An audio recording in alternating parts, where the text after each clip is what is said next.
Hi friends, నేను మీ Mukul. Today topic reflection of light at curved surfaces, sign conventions.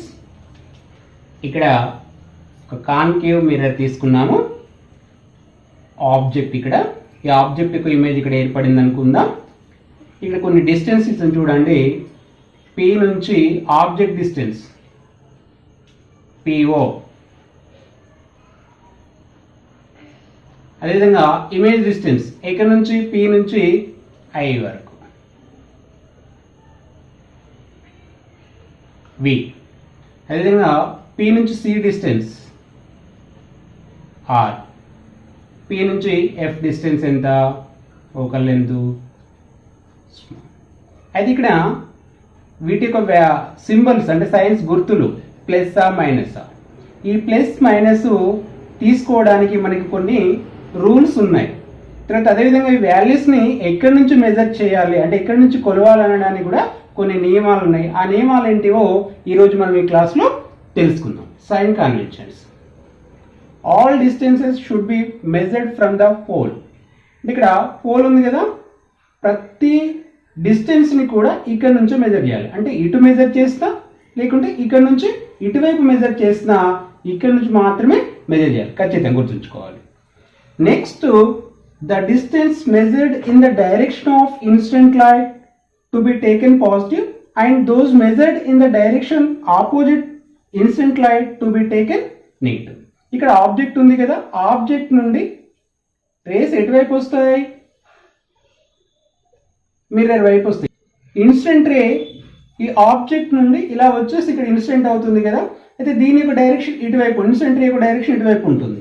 అంటే మనము ఏదైనా ఒక మెజర్ ఈ ఇన్సిడెంట్ యొక్క డైరెక్షన్లో అంటే ఇటువైపుకి మనం తీసుకున్నట్లయితే, అంటే మనకు ఒకవేళ ఇమేజ్ ఇక్కడ ఏర్పడ్డది, ఆ ఇమేజ్ డిస్టెన్స్ ఇక్కడ నుంచి మెజర్ చేయాలి కాబట్టి ఇటువైపు మెజర్ చేస్తే మనం ఏం తీసుకుంటామంటే పాజిటివ్. అంటే ఇక్కడ నుంచి ఇటువైపు ఏ వాల్యూస్ని మనం మెజర్ చేసినా కూడా పాజిటివ్ తీసుకుంటాం. అదేవిధంగా ఇన్సిడెంట్ రేకు ఆపోజిట్ డైరెక్షన్ అంటే ఇది డైరెక్షన్ ఇటువైపు ఉంది కదా, మనం ఇటుకిన మెజర్ చేస్తే నెగిటివ్ తీసుకుంటాం. అంటే ఇక్కడ వాల్యూ చూడండి, P నుంచి ఆబ్జెక్ట్ డిస్టెన్స్ అంటే ఇక్కడ నుంచి ఇటు మెజర్ చేస్తున్నాం కాబట్టి ఇక్కడ ఏం తీసుకోవాలి మైనస్. అదేవిధంగా ఇమేజ్ డిస్టెన్స్ ఇక్కడ నుంచి ఇటు మెజర్ చేస్తున్నాం అంటే ఈ రేక్ ఆపోజిట్ డైరెక్షన్ చేస్తున్నాం కాబట్టి ఇది కూడా మైనస్. అదేవిధంగా ఇక్కడ నుంచి రేడియస్ ఇది కూడా నెగిటివ్, ఇక్కడ నుంచి ఫోకల్ నెగిటివ్. అంటే ఇక్కడ నుంచి ఇటువైపు చేస్తే ఏ మెజర్ కూడా మనం నెగిటివ్ తీసుకోవాలి, ఇక్కడ నుంచి ఇటువైపు మెజర్ చేస్తే పాజిటివ్ తీసుకోవాలి. Okay right. థర్డ్ పాయింట్ వచ్చేసి height of object and height of the image are positive if measured upward from the axis and negative if measured downwards. ఇది height of the object, ఇది height of the image. ఈ principal axis ఉంది కదా, ఈ principal axis కు upward ఇట్లా పై వైపు ఉంటే మనం ఏం తీసుకోవాలంటే పాజిటివ్ తీసుకోవాలి. ఒకవేళ ప్రిన్సిపల్ యాక్సిస్ కు డౌన్వర్డ్ లో ఉంటే మనము దాని సైన్ ఏం తీసుకోవాలి, నెగిటివ్ సైన్ అంటే మైనస్ తీసుకోవాలి. ఇక్కడేమో ప్లస్ తీసుకోవాలి, పైకి ఉంటే కిందికి సైన్ ఏం తీసుకోవాలి, గుర్తు నెగిటివ్ తీసుకోవాలి. ఓకేనా. Magnification, the relation between the size of the object and the size of the image. అంటే ఆబ్జెక్ట్ సైజుకును ఇమేజ్ సైజుకు మధ్యలో రిలేషన్షిప్ చెప్పేదాన్ని కూడా మనము మ్యాగ్నిఫికేషన్ అని చెప్తాం. దాన్ని ఎంతోటి చూద్దాం. దీన్ని మ్యాగ్నిఫికేషన్ ప్రూవ్ చేయడానికి మనకి ఇక్కడ కాన్కేవ్ మిర్రర్ తీసుకున్నాను, నేను ఇక్కడ ఆబ్జెక్ట్ తీసుకున్నాను. ఈ ఆబ్జెక్ట్ యొక్క ఇమేజ్ని డ్రా చేయడానికి నేను ఫస్ట్ ఒకటి ప్యారలల్ రే తీసుకున్నాను. ప్యారలల్ రే అది ఫోకస్ నుంచి వెళ్ళిపోతుంది. సెకండ్ రే టీటా, మనం ప్రిన్సిపల్ యాక్సిస్కు P దగ్గర టీటా కోణంతో ఇన్సిడెంట్ అయ్యేట్టుగా తీసుకున్నాను. టీటా కోణంతో ఇన్సిడెంట్ అయినప్పుడు రిఫ్లెక్షన్ కూడా మళ్ళీ టీటా యాంగిల్ తోటి అవుతుంది. ఓకేనా రైట్. ఈ విధంగా తీసుకున్నప్పుడు ఇక్కడ I' అనే దగ్గర ఇన్సిడెంట్ అయింది, ఇంటర్సెక్ట్ అయినాక ఇక్కడ నుంచి మనం ఇమేజ్ని డ్రా చేసుకున్నాం. ఇక్కడ O' అనేది ఆబ్జెక్ట్, I' అనేది ఇమేజ్. ఇక్కడ మనకు ఫస్ట్ పాయింట్ వచ్చేసి ఇక్కడ చూడండి, I', P ఇది ఒక ట్రయాంగిల్, O', P అనేది ఇంకొక ట్రయాంగిల్. ఈ ట్రయాంగిల్లో చూసినప్పుడు ఈ ట్రయాంగిల్ ఇది రైట్ యాంగిల్, ఇది రైట్ యాంగిల్. అదేవిధంగా ఈ యాంగిల్ సేమ్ ఉన్నాయి. అప్పుడు ఏమైతే రెండు యాంగిల్స్ సేమ్ అయినప్పుడు టూ ట్రయాంగిల్స్లలో ఆటోమేటిక్గా థర్డ్ యాంగిల్ కూడా సేమ్ అయిపోతుంది. కాబట్టి ఇవి యాంగిల్ ప్రాపర్టీ ఆధారంగా ఇవి సిమిలర్ ట్రయాంగిల్స్ అవుతాయి. అంటే triangle O dash P and triangle I dash P are similar triangles. Similar triangles property తెలుసు కదా, corresponding side ratio are equal. ఇక్కడ కరస్పాండెంట్ రేషియో చూడండి, ఈ సైడ్కు ఈ సైడ్ కరస్పాండెంట్ అవుతుంది. కాబట్టి I dash by O dash is equal, ఈ side ఉంది కదా POకు PI కరస్పాండెంట్ అవుతుంది. కాబట్టి PI బై PO. అయితే ఇక్కడ మనకు వాల్యూ చూడండి, ఇక్కడ PO డిస్టెన్స్ ఏంటిది, డిస్టెన్స్ కదా. కాబట్టి దీన్ని ఏమని రాయొచ్చు మనము, -u.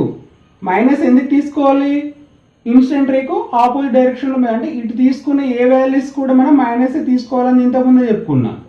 అదేవిధంగా ఇమేజ్ డిస్టెన్స్ PI అంటే ఇక్కడ నుంచి ఇక్కడికి ఏం తీసుకోవాలి, -v. తర్వాత I dash ఇది ప్రిన్సిపల్ యాక్సిస్ కు డౌన్వర్డ్ లో ఉంది కదా, కాబట్టి ఏం తీసుకోవాలి, -hi. తర్వాత O డాష్ ఏం తీసుకోవాలి, plus object distance, object height of object, height of image. ఇక్కడ ఈ వాల్యూస్ని ఇక్కడ సబ్స్టిట్యూట్ చేయండి. I డాష్ అంటే ఏమన్నది, -hi బై O డాష్ అంటే height of object. PI value ఏమొచ్చింది, -v. PO value -u. Minus cancel చేయండి. ఈ ఈక్వేషన్ని బోత్ సైడ్ మైనస్ తోటి మల్టిప్లికేషన్ చేసినట్లయితే ఇది ప్లస్ వస్తుంది, ఇటు మైనస్ వస్తుంది. HI by height of image by height of object is equal -v by u. మనకి ఇక్కడ చూడండి, the relation between the size of the object and size of the image అన్నాడు. కాబట్టి ఇదే కదా, కాబట్టి ఇది ఏమవుతుంది, మ్యాగ్నిఫికేషన్ అవుతుంది. కాబట్టి మనం మ్యాగ్నిఫికేషన్ని 2 ఫార్ములాస్ రాయొచ్చు. ఇక్కడ height of image by height of object అని ఒక ఫార్ములా రాయొచ్చు. ఇంకో ఫార్ములా ఏం రాయొచ్చు, image distance by object distance. అంటే డిస్టెన్స్ ప్రకారం కూడా మనం మ్యాగ్నిఫికేషన్ చెప్పొచ్చు, హైట్ ప్రకారం కూడా మనం మ్యాగ్నిఫికేషన్ని చెప్పొచ్చు. ఓకే, ఇప్పుడు మనం మ్యాగ్నిఫికేషన్ ఆధారంగా ఇమేజ్ సైజ్ ఎలా ఉంటుంది అనేది, అంటే ఆబ్జెక్ట్ తోటి పోల్చినప్పుడు ఇమేజ్ సైజ్ ఎలా ఉంటుంది అనేది మనము ఇప్పుడు ఎలా చెప్తాం చూడండి. సపోజ్ మనము హైట్ ఆఫ్ ఇమేజ్ తీసుకుందాం. ఇక్కడ హైట్ ఆఫ్ ఆబ్జెక్ట్ ఇక్కడ 2 సెంటీమీటర్స్, అదేవిధంగా 4 సెంటీమీటర్స్ తీసుకోండి. ఇక్కడ 4 సెంటీమీటర్స్ 2 సెంటీమీటర్స్ అని తీసుకోండి. అంటే 3 సందర్భాలు తీసుకోండి, ఫస్ట్ సెకండ్. ఇక్కడ మ్యాగ్నిఫికేషన్ ఫార్ములా ప్రకారం HI బై HO కదా. HI ఎంత, -2 బై HO 4 ఎంత వస్తుంది, ఇక్కడ -2 -1 బై 2 ఇస్ లెస్ దెన్ 1. ఇంకా సెకండ్ కేసు చూడండి, హైట్ ఆఫ్ ఇమేజ్ ఎంత, -4 centimetres, height of object 4 centimetre కదా, ఎంత వస్తుంది, -1. అంటే 1 అనేది ఈజ్ ఈక్వల్ టు 1. ఇక్కడ నెక్స్ట్ చూడండి, థర్డ్ కేసు చూడండి, హైట్ ఆఫ్ ఇమేజ్ -4 సెంటీమీటర్స్. ఇక్కడ మైనస్ సింబల్ అనేది అది ఇన్వర్ట్గా ఉన్నదని చెప్పడానికి. సో ఇక్కడ హైట్ ఆఫ్ ఆబ్జెక్ట్ ఎంత, 2. ఎంత వస్తుంది -2. ఇక్కడ మనం చూసినట్లయితే వాల్యూ ఇక్కడ సింబల్ ఏంటంటే ఇక్కడ మైనస్ సింబల్ ఏం తెలియజేస్తుందంటే ఇమేజ్ అనేది ఇన్వర్ట్గా ఉంది అనేది తెలియజేస్తుంది. ఇక్కడ వాల్యూస్ ఉన్నాయి చూడండి, ఇక్కడ m 1, m=1, m 1. ఇది >1 కదా 2. కాబట్టి m 1 అయితే ఆబ్జెక్ట్ కంటే ఇమేజ్ సైజ్ చిన్నగా ఉంటుంది. అదేవిధంగా m=1 అంటే object size image size same ఉంటుంది. m 1 అంటే ఆబ్జెక్ట్ సైజ్ కంటే ఇమేజ్ సైజ్ ఎక్కువగా ఉంటుందని తెలుస్తుంది. ఇంకా నెక్స్ట్ 4th కేస్ చూడండి, ఇక్కడ m=6/2. ఇక్కడ 6 ఆబ్జెక్ట్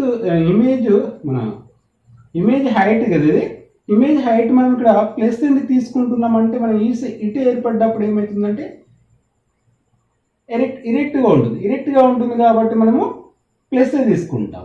కాబట్టి ఇక్కడ 2:3 ఎంత వచ్చింది 3. ఇది >1 అంటే ఇక్కడ కూడా m>1 అంటే m>1 వచ్చింది, మరి ప్లస్ సింబల్ వచ్చింది. ప్లస్ సింబల్ వస్తేనేమో మనకి ఇరెక్ట్ అంటే పై వైపు ఏర్పడుతుందని తెలుస్తుంది. అదేవిధంగా ఆబ్జెక్ట్ కంటే ఇమేజ్ సైజు పెద్దగా ఉంటుందని కూడా మనకు తెలుస్తుంది. ఓకేనా?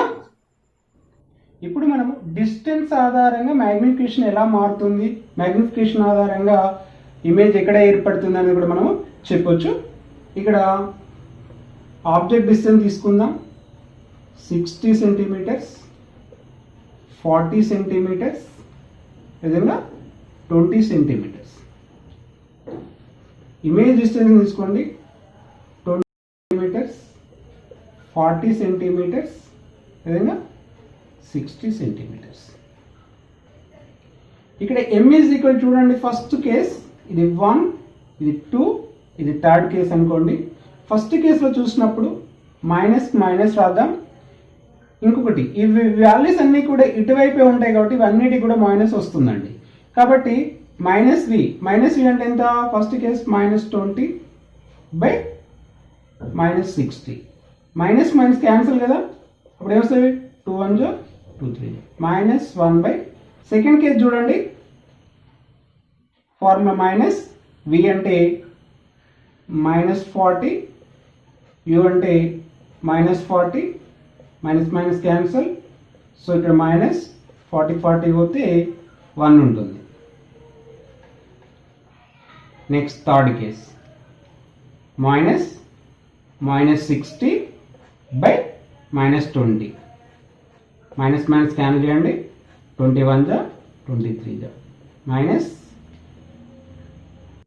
ఇక్కడ చూసినట్లయితే మైనస్ సింబల్ ఏం చెప్తుందంటే ఇక్కడ ఆబ్జెక్ట్ మన ఇమేజ్ అనేది ఆబ్జెక్ట్ వైపే ఏర్పడుతుంది, అంటే మిర్రర్కి ముందే ఏర్పడుతుంది అనేది మైనస్ సింబల్ చూపెడుతుంది. ఇక్కడ ఇది 1/3 అనేది <1 వచ్చింది, =1 >1. అంటే m వాల్యూ <1 వచ్చింది అంటే ఆబ్జెక్ట్ కంటే మిర్రర్కు దగ్గరగా ఏర్పడ్డది అని తెలుస్తుంది. =1 వచ్చింది, m=1 వచ్చింది అంటే ఆబ్జెక్టు అండ్ ఇమేజ్ ఒకే దగ్గర ఉన్నాయి అని తెలుస్తుంది. తర్వాత >1 వచ్చింది, m>1 వచ్చింది అనుకుంటే ఆబ్జెక్ట్ కంటే ఇమేజ్ ఎక్కువ దూరంలో ఉంది. ఇక్కడ చూడండి, ఆబ్జెక్ట్ డిస్టెన్స్ 20 సెంటీమీటర్ కానీ ఇమేజ్ డిస్టెన్స్ 6 సెంటీమీటర్, అంటే ఆబ్జెక్ట్ కంటే ఇమేజ్ ఎక్కువ దూరంలో ఏర్పడ్డది అని మనకు దీని ద్వారా తెలుస్తుంది. ఇంకొక కేసు తీసుకుందాం. సపోజ్ ఇమేజ్ ఇటు ఏర్పడ్డది అనుకుందాం, ఎంత 20 సెంటీమీటర్ డిస్టెన్స్ తీసుకుందాం. ఆబ్జెక్ట్ అప్పుడు ఎంత ఉంది, ఆబ్జెక్ట్ ఎంత అంటే -10 సెంటీమీటర్ తీసుకుందాం. అంటే ఇక్కడ ఆబ్జెక్ట్ పీకి ఎఫ్ మధ్యలో పెడదాం. v ఎంత తీసుకుందాము, ఇటువైపు కొట్టది పాజిటివ్ వాల్యూ వస్తుంది 20 సెంటీమీటర్. అప్పుడు m వాల్యూ అనుకుంటే m = -v అంటే 20, u అంటే -10, మైనస్ క్యాన్సల్. ఇక్కడ m +2 వచ్చింది, అంటే ప్లస్ ఏం చెప్తుంది అంటే ఇది మిర్రర్కు ఆవల ఏర్పడింది అని తెలుసు, అంటే ఇటువైపు ఏర్పడింది అనేది చెప్తుంది. తర్వాత ఇక్కడ ప్లస్ అంటే >1 వచ్చింది, అంటే >1 అంటే ఏంటిదంటే ఆబ్జెక్ట్ కంటే ఇమేజ్ అనేది ఎక్కువ డిస్టెన్స్లో ఏర్పడింది. ఇక్కడ ఆబ్జెక్ట్ డిస్టెన్స్ ఎంత 10 సెంటీమీటర్, ఇమేజ్ డిస్టెన్స్ ఎంత 20 సెంటీమీటర్. అంటే m గ్రేటర్ దాన్ 1 వచ్చినప్పుడు ఆబ్జెక్ట్ కంటే ఇమేజ్ డిస్టెన్స్ ఎక్కువగా ఉంది అని కూడా మనకు ఇక్కడ తెలుస్తుంది. ఓకే, ఇవి మనకు ప్రాబ్లం చేసేటప్పుడు ఈ సైన్ కన్వెన్షన్స్ అనేవి బాగా ఉపయోగపడతాయి కాబట్టి చాలా నేర్చుకోండి. తర్వాత ఈ వీడియోస్ కనుక మీకు నచ్చినట్లయితే లైక్ చేయండి, షేర్ చేయండి. నా ఛానల్ కనుక సబ్స్క్రైబ్ చేసుకున్నట్లయితే నా ఛానల్ని మీరు సబ్స్క్రైబ్ చేసుకోండి. Okay, thank you.